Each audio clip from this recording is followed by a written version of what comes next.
Okay, this is about replacing the gasket on the CCT. That's a cam chain tensioner. I'll answer some of the questions that I've seen on the internet.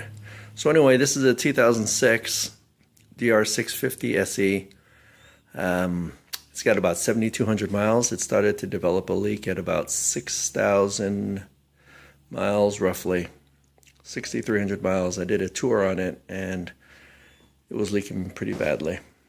So anyway, I recommend that you get it into top dead center. There's been a lot of discussion about it. Should we do it? Is it necessary? Yeah, I think it's necessary. It's a good idea. And it only took me about 5 minutes to take my tank, side panels, seat, take all that off. Another 2-3 minutes to take the valve covers off, because you want to make sure that they're nice and loose when at top dead center. And these are loose.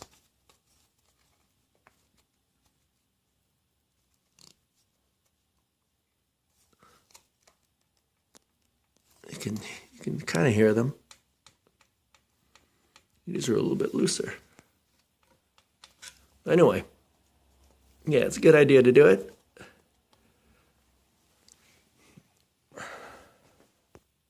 I did not remove my exhaust. I did remove the 2 oil lines, one up here and one on the bottom. I also removed this to get my hand in there. My hand's a little bit bigger, so it made it a lot easier to navigate. The biggest pain in the neck is to clean the old gasket off of the port. I didn't expect it to be so difficult, and it was. It was very difficult. I used a Dremel tool with a real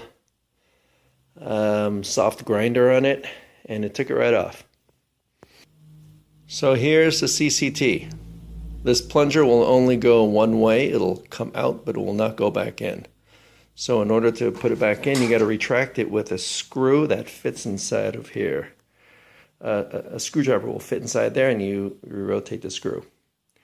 There's been some talk about whether the screw will lock the tensioner in place.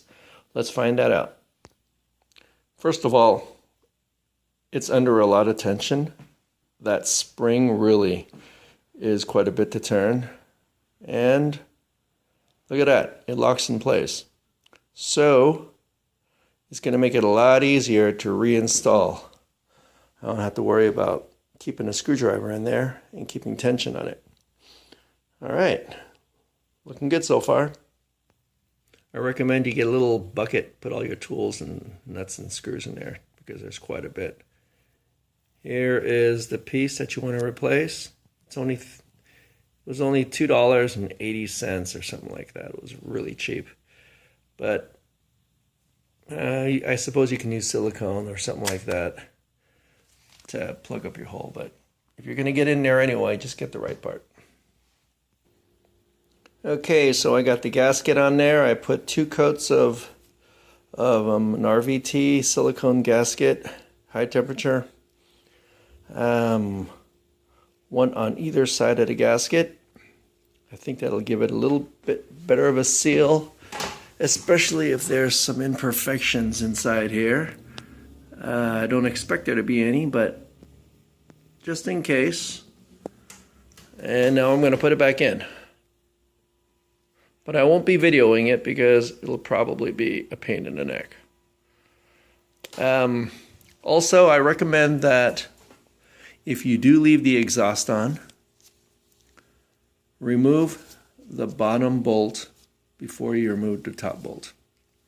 Okay, the reason is because it's very difficult to get your hand in there once it starts pushing out, because it kind of tweaks side to side.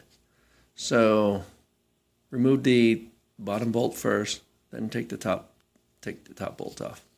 It's a 5mm Allen head. All right. Everything's in place. And that's about it.